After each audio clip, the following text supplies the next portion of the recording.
Hello guys! Welcome back to my channel. My name is Adelina.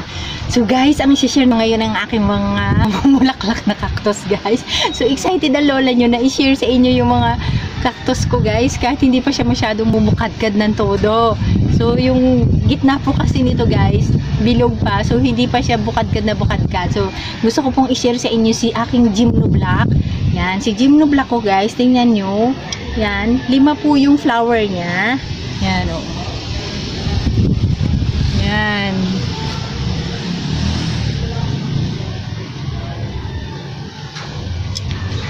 So guys, sabay-sabay silang namulaklak oh. Para ng headband. So maganda sana guys kung pabilog siya. Tapos meron pa po kasi ditong dalawa na hindi pa bumubuka. Tapos yung dalawa guys natapos na oh. Hindi siya sumabay. So yung nilagay ko dito sa aking kittel. So matagal na po itong aking nakatanim ditong Gymnoblack sa little kong kittel. Yan. So cute ang aking kittel na to guys. Parang kasing laki lang po ito ng mug. Nakikita nyo guys dyan na hindi pa nakabukadkad yung gitna. Kasi bubuka pa po siya ng mas malaki. So na-excite lang ang lola nyo na ipakita sa inyo kaagad ang aking cactus na namumukadkad. So guys, ang butas nito ganito lang guys. O yan. So binutasan ko lang po siya ng ganito. So guys, itong aking mga cactus, rain or shine ito guys. So love nila talaga yung init. Ayan. So ito kasing Black Gymno guys. Mahal po ito. Ito po yung rare na cactus. Minsan lang po kasi itong makita sa tindahan ng mga cactus guys. So ito talaga yung mahal. Kaya pinaparami ko to guys na aking Gymnoblack. So marami na po siyang mga babies. At saka mayroon pong pinollinate yung butterfly na isa lang. Sana lahat po ng aking itong flower niya i-pollinate niya. So pwede naman po ako mag-pollinate kaso parang hindi pa ako marunong guys. Hindi ko pa kasi na-try kung marunong ako. Baka kasi maano yung bulaklak mamatay ka agad pag pinollinate ko na. So hinihintay ko na lang po yung butterfly na sila yung mag-pollinate kasi marami naman po sila dito. Kaso yun nga lang po, isang bunga lang po yung napunta sa akin. So kung lahat ipo-pollinate ng butterfly yung aking mga flowers ng Gymno, sigurado marami na akong buto guys. Marami na sana akong naging buto kung pinollinate nilang lahat yung mga bulaklak nito. So ito guys yung iba, yan. Ay, hindi pa namumukadkad ng todo, yan. Yan, meron ding jealousy kasi nahulog yung jealousy dyan, ayan o. So mapapansin nyo guys, itong baby na to, makikita nyo yung baby na yan. Yan, kung kailang baby guys, ang dami niyang bulaklak. Ayan, parang dun sa aking Gymno Green. Yung Gymno Green ko din, yung maliit niyang babies, yung pa yung pinakamaraming flowers na tumutubo. So ayan guys, ang cute nila. Ayan.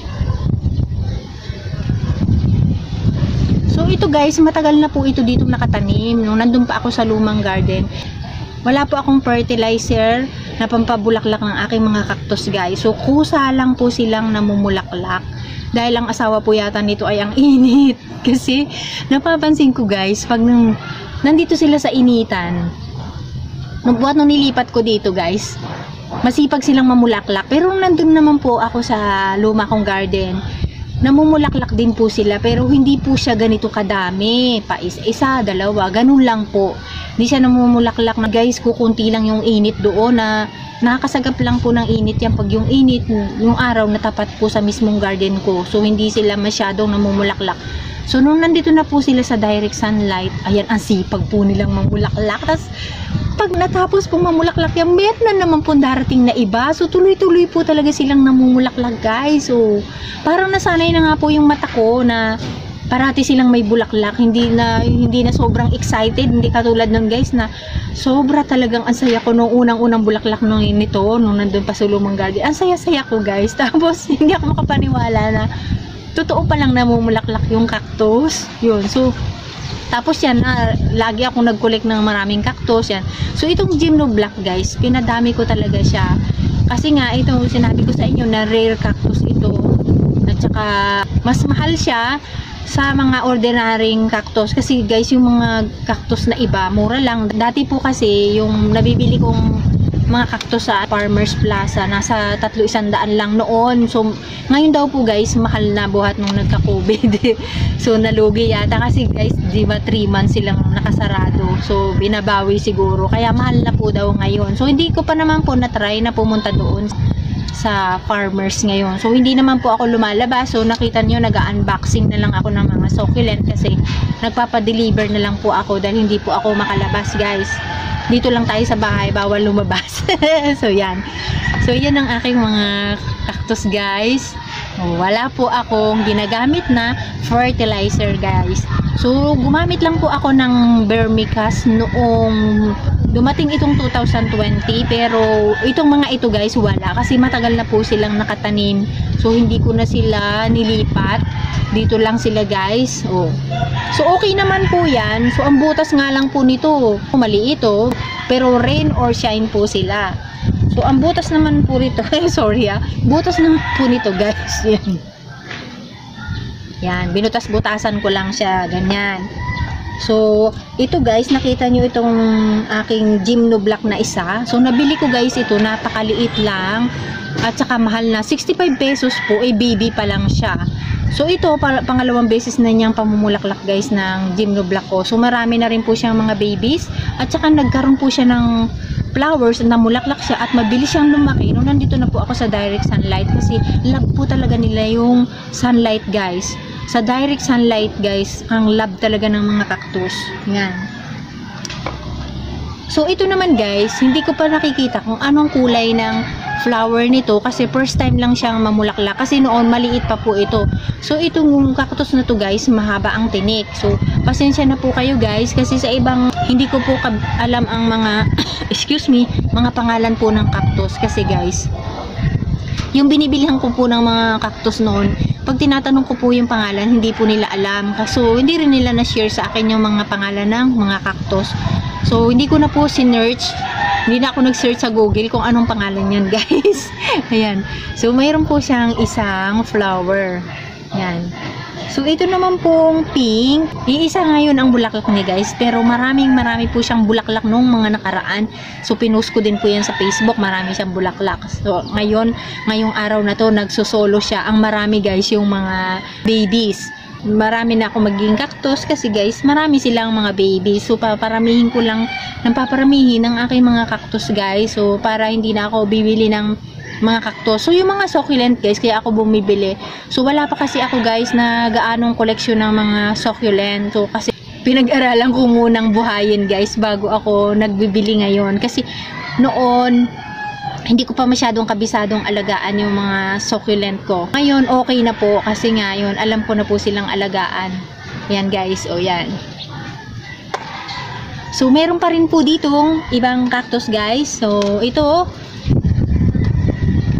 So, makita ninyo marumi guys yung mga pot kasi pag malakas po ang ulan, tumatalsik po yung mga buhangin nila kasi lahat ng aking soil mix may buhangin guys.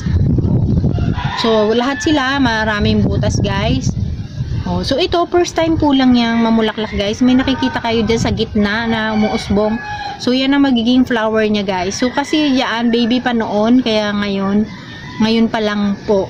So, tingnan nyo guys, sa direct sunlight, nag-iba yung kulay ng cactus. So, nag-iiba rin po yung kulay niya guys. So, okay lang siya. Kasi ang tagal na niya dito, hindi man siya namamatay. Pero, ang ganda ng kulay ng kanyang cactus guys. So, yan, magiging flower din po niya yan. Uusbong. So, hindi ko po alam kung anong kulay nito, guys. So, ito naman, guys, kulay yellow ang bulaklak nito.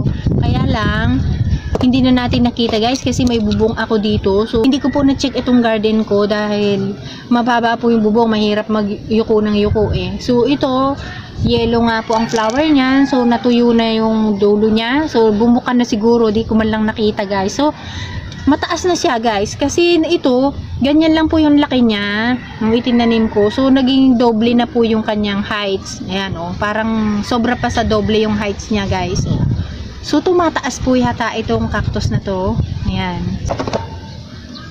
Ito guys, yan, meron din siya.